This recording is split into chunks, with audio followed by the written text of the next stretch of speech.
बिस्मिल्लाहिर्रहमानिर्रहीम अस्सलाम वालेकुम। नाज़रीन, तुर्की फ़लस्तीन की आज़ादी और मस्जिद अक्सा में इस्लाम का परचम लहराने की खातर एक कदम और आगे बढ़ गया। ताज़ा तरीन पेशरफ्त के मुताबिक फ़लस्तीनियों को तुर्की के पासपोर्ट जारी करने के अमल का आगाज़ कर दिया गया है। क्या सदर तैयब उर्दगान ने खिलाफत उस्मानिया की सरहदों की बहाली का आगाज़ यरूशलेम मस्जिद अक्सा से कर दिया है? अमेरिका, इसराइल और अरब ममालिक में तशवीश की लहर दौड़ चुकी कि आखिर तुर्क सदर रजब तैयब उर्दगान क्या करने जा रहे हैं। आज की वीडियो में मैं आपको इस हवाले से मुकम्मल आगाही देने की कोशिश करूंगा, लेकिन इससे पहले आप मेरे चैनल को सब्सक्राइब कर लें और साथ में जो बेल का निशान है इसको भी लाजमी प्रेस कर लें, ताकि जो मेरी नई आने वाली वीडियोज़ हैं वो आप तक बर वक्त पहुँच सकें। और वीडियो देखने के बाद अपनी कीमती राय कमेंट्स बॉक्स में लाजमी दीजिएगा।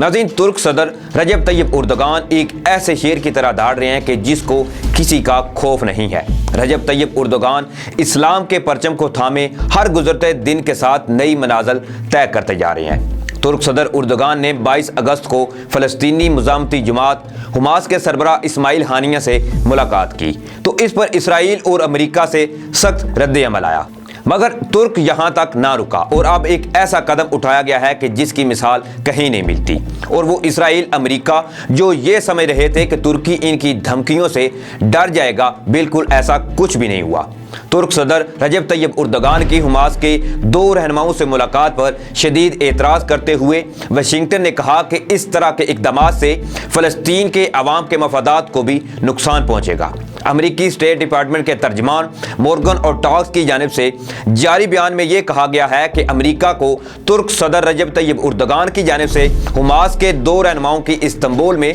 22 अगस्त को मेज़बानी पर शदीद एतराज़ है। इन्होंने मजीद कहा कि हमास को अमेरिका और यूरोपीय यूनियन ने दहशतगर्द तंजीम करार दिया हुआ है और तैयब उर्दगान ने मुलाकात करने वाले दोनों उहदेदारों को आलमी सतह के दहशतगर्द करार दिया गया है। स्टेट डिपार्टमेंट का नाज़रीन ये कहना था कि अमेरिकी रिवार्ड्स फॉर जस्टिस प्रोग्राम में इनमें से एक फर्द की मुतअद्दिद दहशतगर्दी के हमलों में हाई जैकिंग और अगवा में मुलव्वस होने से मुतल्लिक मालूमात इकट्ठी कर रहा है। तर्जमान ने अपने बयान में मजीद कहा कि सदर उर्दगान इस तंजीम से मुसलसल राब्ते में है, जिससे तुर्की खुद आलमी बरादरी से तनहा करेगा और फ़लस्तीन के अवाम के मफादात के लिए नुकसानदेह है, और इसके साथ साथ गजा से होने वाले दहशतगर्दी के हमलों को रोकने की आलमी कोशिशों में रुकावट आएगी। अंकारा ने इसराइल की इस तनकीद को मुस्तरद कर दिया है और वाज़ेह रहे कि अमेरिका और इसराइल और यूरोपीय यूनियन ने हमास को एक दहशतगर्द तंजीम करार दे रखा है, जबकि तुर्की का यह कहना है कि हमास एक कानूनी सियासी तहरीक है और फ़लस्तीनियों से जमहूरी तरीके से इसको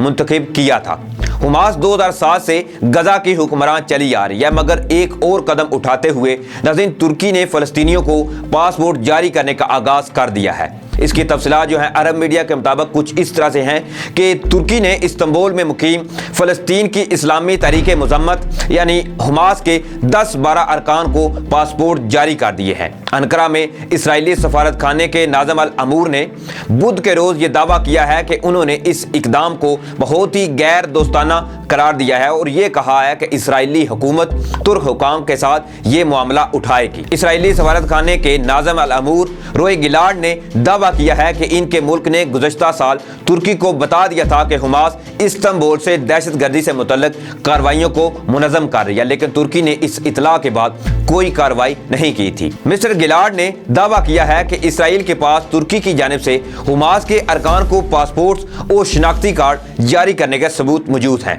इनमें से बाज़ को शनाख्ती दस्तावेज़ात पहले ही जारी की जा चुकी हैं और बाज़ पर अभी दफ्तरी कार्रवाई जारी है, लेकिन हम करीबन 1 दर्जन पासपोर्ट के अजरा की बात कर रहे हैं। इन्होंने मजीद कहा कि हमारे पास एक दस्तावेज़ मौजूद है और हम इसको हुकूमत को पेश करेंगे। साबका तजर्बे की बुनियाद पर हम ये कह सकते हैं कि हमने हुकूमत को बेहतर शवाहिद पर मबनी एक पोर्टफोलियो पेश किया था, लेकिन हमें इसका कोई जवाब नहीं मिला था। अब भी मैं ये कहना चाहता हूँ कि मुझे कोई ज़्यादा उम्मीद नहीं कि इस मरतबा भी कोई जवाब दिया जाएगा। तुर्की की वजारत खारजा ने फौरी तौर पर इसराइली सफारतकार के इस दावे पर कोई तबसरा नहीं किया है। इसराइली नाज़िम अल अमूर ने दावा किया है कि तुर्की से शिनाख्ती दस्तावेजात और पासपोर्ट हासिल करने वाले हमास के अरकान इस्तांबुल से दहशतगर्दी को मुनज़्ज़म कर रहे हैं और इसके लिए रकूम मुहैया कर रहे हैं, जबकि तुर्की इनके इस दावे की तरदीद कर चुका है। मिस्टर गिलार्ड का नाज़रीन मजीद ये कहना है कि हमास के बहुत से अरकान तुर्की और इसराइल के दरमियान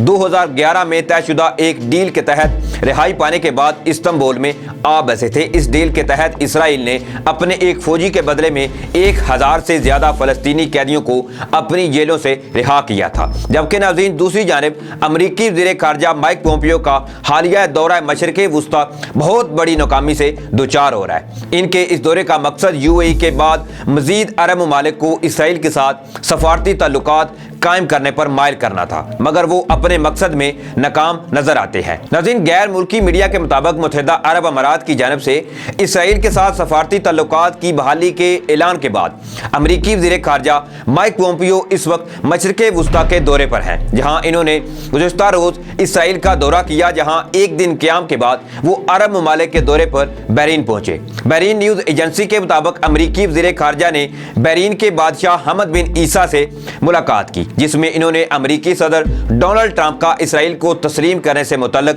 पैगाम पहुंचाया, जिसे बहरीन के बादशाह ने मुस्तरद कर दिया। बहरीन के सदर ने यह कहा कि वो दीगर अरब ममालिक के इसराइल के इनखला और फ़लस्तीन को खुद मुख्तार रियासत बनाने के अज़म के साथ खड़े हैं। बहरीन के अलावा सूडान और मराकश ने भी इसराइल को तस्लीम करने से इनकार करते हुए फ़लस्तीन के साथ खड़ा होने का ऐलान किया है। दोस्तों जब यूएई की तरफ से इसराइल को तस्लीम किया गया तो इसके बाद ऐसा महसूस हो रहा था कि मजीद मुस्लिम ममालिक इसराइल को तस्लीम कर लेंगे, मगर पाकिस्तान, ईरान और टर्की की जानिब से सख्त मौक़िफ़ अपनाए जाने के बाद किसी और अरब मुल्क में ये हिम्मत पैदा नहीं हुई कि वो नाजायज़ रियासत के वजूद को तस्लीम कर सके। नाज़रीन अरब ममालिक के इसराइल को तस्लीम करने के हवाले से मैं आपको एक ऑलरेडी वीडियो बना के दे चुका हूँ, जिसमें मिडल ईस्ट ने यह दावा किया था कि मोहम्मद बिन सलमान जो हैं वो दौरा अमरीका पर जा रहे थे, लेकिन अभी उन्होंने दौरा अमरीका जो है वो सिर्फ और सिर्फ इसलिए मनसूख कर दिया है कि इनको इस बात का पता चल चुका था कि वहां पर इनकी जो मुलाकात तय थी व्हाइट हाउस में इसराइली वज़ीर आज़म नेतन्याहू से, उसका राज जो है वो बाहर आ चुका है। और अगर इन्होंने दौरा अमरीका किया तो इस तरह सब जो मुस्लिम ममालिक हैं इनको पता चल जाएगा कि सऊदी अरब की जो वली अहद है मोहम्मद बिन सलमान, इनकी इसराइली वज़ीर आज़म नेतन्याहू से मुलाकात हुई। नाज़रीन आप देख लें कि जहां पहले डोनाल्ड ट्रंप की तरफ से बयान आया, उसके बाद जैरेड कुशनर ने इनको दावत दी कि आप इसराइल को तस्लीम करें, इसके बाद माइक पोम्पियो का इसराइल का दौरा करना और इसके बाद वो बहरीन का जो दौरा कर रहे हैं, इस बात के अब वाज़ह इशारे मिल रहे हैं कि ट्रंप इंतजामिया जो है वो मुकम्मल इस वक्त मशरिक़ वुस्ता में और अरब ममालिक के पीछे हरकत में आ चुकी है कि जल्द से जल्द जो है वो अरब ममालिक जो है इनको इसराइल के गोल में फेंका जाए ताकि इसराइल को तस्लीम करें। और इसका फ़ायदा ये होगा क्योंकि अमेरिका के जो सदारती इलेक्शन हैं वो करीब आ चुके हैं और ट्रंप इंतजामिया से उसी नज़रिए पर है जिस तरह ऑलरेडी मोदी हुकूमत कर चुकी है पाकिस्तान कार्ड खेल कर। वो ये चाहते हैं कि हम जल्द से जल्द जितने भी अरब ममालिक हैं या दूसरे जो मुस्लिम ममालिक हैं इनके ताल्लुकात इसराइल से इस्तेमाल करा सके ताकि इलेक्शन जीतने में सदर डोनाल्ड ट्रंप को यहूदियों की तरफ से मुकम्मल मदद और हमायत हासिल हो सके। लेकिन जहां ये सब कुछ हो रहा है वहीं तुर्की के सदर जो रजब तैयब उर्दगान हैं वो आलम इस्लाम का परचम उठाकर आगे आगे बढ़ते जा रहे हैं, जो कि तमाम दूसरे जो ममालिक हैं उनके लिए परेशानी की लहर है, क्योंकि तुर्की और सऊदी अरब का आपस में इत्तेहाद जो है वो काफ़ी कमज़ोर है। इनकी आपस में थोड़ी बहुत टेंशन जो है वो चलती आ रही है, क्योंकि सऊदी अरब को अब ये खतरा लाहक हो चुका है कि तुर्की के सदर जो रजब तैयब उर्दगान हैं वो आहिस्ता आहिस्ता से खिलाफत उस्मानिया की जानिब गामजन है। इसी को लेकर तो पाकिस्तान के साथ सऊदी अरब ने अपने थोड़ी सी इख्तलाफात जो हैं वो उनके दरमियान पैदा हुए थे कि क्योंकि पाकिस्तान जो है वो तुर्की, ईरान और चीन के साथ पाकिस्तान थोड़ा सा क्लोज हुआ था, जो कि शदीद नापसंद करते हैं मोहम्मद बिन सलमान। वो ये कतई नहीं चाहते कि पाकिस्तान जो है वो तुर्की से या ईरान से अपने ताल्लुकात इस्तवार करे, क्योंकि मोहम्मद बिन सलमान की नज़र में तुर्की और ईरान इनके अज़ली दुश्मन है। हालांकि सिर्फ और सिर्फ महज ये इनकी गलतफहमी है। मुसलमान ममालिक जो हैं ये बात हो सकती है कि आपके दरमियान थोड़ी सी टसल जो है वो कायम हो जाए, लेकिन मुसलमान ममालिक कभी भी एक दूसरे के दुश्मन नहीं हो सकते, क्योंकि हमारा नज़रिया एक है, हमारा अकीदा एक है। और दुश्मन है तो सिर्फ और सिर्फ हमारे यहूदी दुश्मन है जो कि आजकल अरबों को کو اپنے ساتھ لپیٹنے میں مسلسل سرگرم ہو چکے ہیں۔ تو ناظرین، اس پر آپ کی کیا رائے؟ اپنی قیمتی رائے کمنٹس باکس میں لازمی دیجیے گا۔ اسی کے ساتھ مجھے اجازت دیں، تب تک کے لیے اللہ حافظ۔